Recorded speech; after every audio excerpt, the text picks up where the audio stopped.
Bom, eles chegaram como grandes estrelas europeias, currículos impressionantes, títulos importantes e fama mundial. Mas o futebol brasileiro os humilhou de uma forma que jamais eles imaginaram. Calor, altitude, gramados ruins, marcação pegada, calendário apertado. Bom, o futebol brasileiro já foi o cemitério de muitos sonhos europeus. E hoje a gente vai relembrar as maiores decepções de jogadores que vieram para o Brasil achando que seria fácil e se deram muito mal. Bom, começamos com um dos casos mais emblemáticos, Diego Forlán no Internacional. Entre 2012 e 2014, Forlán chegava a Porto Alegre como uma lenda viva, bola de ouro da Copa de 2010, artilheiro da Copa, ídolo no Atlético de Madrid e Manchester United. Bom, o Internacional ele investiu pesado na contratação, salário milionário, marketing intenso, expectativa gigantesca na torcida colorada. Mas desde o início, Forlán mostrou sinais de que ele não ia se adaptar no futebol brasileiro. Em 2 anos e meio no Inter foram apenas 31 gols em 87 jogos, números decepcionantes para um jogador de seu calibre. O uruguaio ele nunca conseguiu reproduzir no Brasil o futebol que tornou ele famoso na Europa. Forlán!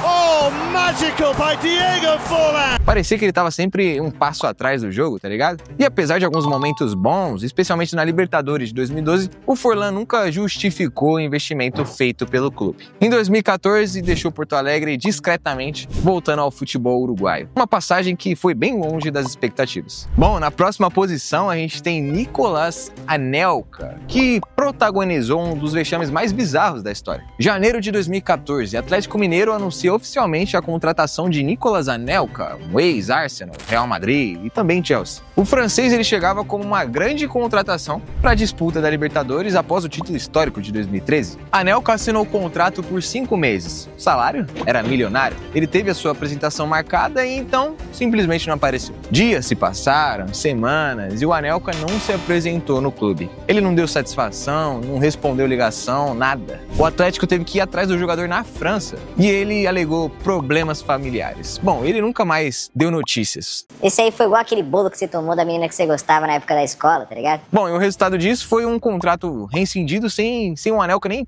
pisar aqui em solo brasileiro. Isso aí virou motivo de piada nacional. O caso do Anelka virou sinônimo de contratação fantasma no futebol brasileiro. Bom, nem todo flop é definitivo. Petkovic prova que às vezes é questão de time. Em 1999, o Flamengo contrata Petkovic, meio-campista sérvio de 24 anos, vindo do Real Madrid. O Pet chegava como uma das grandes contratações da temporada, com um currículo europeu respeitável, mas a sua primeira passagem pelo Flamengo foi completamente apagada. O Petkovic não conseguiu se adaptar ao futebol brasileiro. Foram apenas 23 jogos e 2 gols, e isso em 1 ano. Uma performance muito abaixo do esperado para um jogador da sua qualidade técnica. O Pet foi embora em 2000, praticamente esquecido pela torcida rubro-negra. Parecia mais um europeu que não se adaptou. A ironia ela tá aqui. Anos depois, entre 2007 e 2011, o Petkovic voltou para o Flamengo e virou um dos maiores ídolos da história do clube. Na segunda passagem foram 77 gols em 192 jogos. Foram títulos importantes também e um amor eterno da torcida rubro-negra. O Pet provou que às vezes o fracasso inicial pode se transformar numa glória eterna. Mas isso aí levou quase uma década para acontecer. Na próxima colocação nós temos Rames Rodrigues. Em 2023, o São Paulo anunciou a contratação mais badalada da sua história recente. O Rames ele chegava como o craque absoluto, melhor jogador da Copa de 2014, passagens por Real Madrid, Bayern de Munique. Enfim, a expectativa era transformar o São Paulo num candidato a tudo. Copa do Brasil, brasileiro, ir para Libertadores, bom, enfim. Mas desde o início, o Rames mostrou que não estava muito comprometido com o projeto. Foram poucos jogos como titular, atuações apáticas, relacionamento difícil com a comissão técnica, reclamava de tudo. Foi um completo fiasco. Em 1 ano no São Paulo, foram 22 jogos e apenas 2 gols. Números péssimos para um jogador desse nível. A verdade, mano, na verdade mesmo, é que o Rames ele nunca se entregou completamente pro futebol brasileiro. Ele sempre parecia estar com a cabeça em outro lugar, tá ligado? E a situação começou a ficar insustentável quando o Rames começou a faltar nos treinos e demonstrar total falta de interesse. Em 2024, após um ano frustrante, o Rames pediu para sair e foi embora sem deixar saudades. Mais uma vez, um craque europeu chegou no Brasil achando que seria fácil e se decepcionou com a realidade. Bom, agora nós temos Ronaldinho Gaúcho. Ronaldinho ele não era europeu, mas a sua volta no Brasil em 2015 foi como a de um estrangeiro no seu próprio país. Depois de anos na Europa, o Ronaldinho voltou ao Brasil pelo Fluminense, mas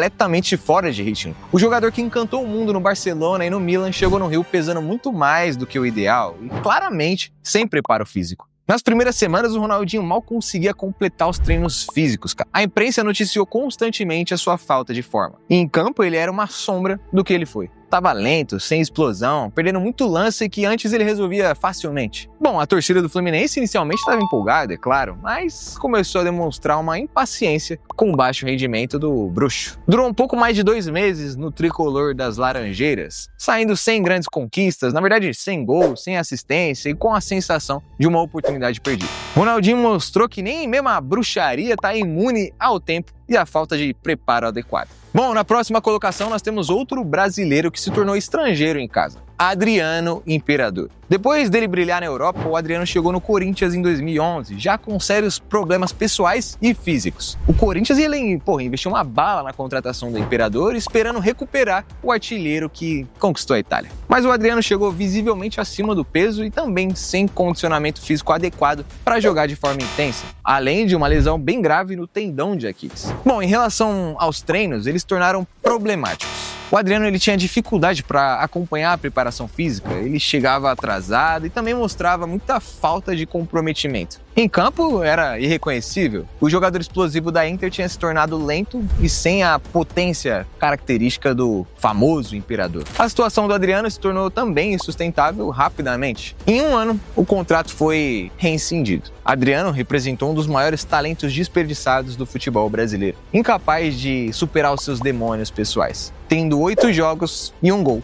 pelo Corinthians. Mas afinal, por que tantos craques fracassaram no futebol brasileiro? Aqui tem alguns pontos a gente considerar. Primeiro, choque de realidade. Muitos deles chegam aqui achando que vai ser uma aposentadoria dourada, mas aqui, meu filho, ele encontra um futebol competitivo e muito exigente. Segundo, são condições diferentes. Calor, umidade, viagem longa, o calendário, mano, é muito apertado. Tudo isso é diferente da Europa. E o terceiro são as questões físicas e também a de idade. Muitos deles chegam no final da carreira sem mais condições de alto rendimento. Mas claro que nem todo estrangeiro fracassou aqui no Brasil. Alguns poucos conseguiram se adaptar perfeitamente, mas tem alguns que não conseguiram e por isso estão aqui nessa lista. Essas histórias aí, elas nos ensinam que o futebol não é só técnica e curriculão, parceiro. É adaptação, é humildade e respeito pela cultura local. O Brasil mostrou para muito craque que não basta ter nome e história na Europa não. Aqui você precisa provar seu valor todo santo dia. Bom, mas e você? Você lembra de algum outro europeu que flopou aqui no Brasil? Deixa aí nos comentários que quem sabe tem uma parte 2. É isso, meus amigos. Obrigado por assistirem até aqui. E não se esqueça de se inscrever no canal, ativar o sininho. Se você gostou desse vídeo, deixe seu like para ajudar a gente. Fechou? É isso, meu povo. Até a próxima.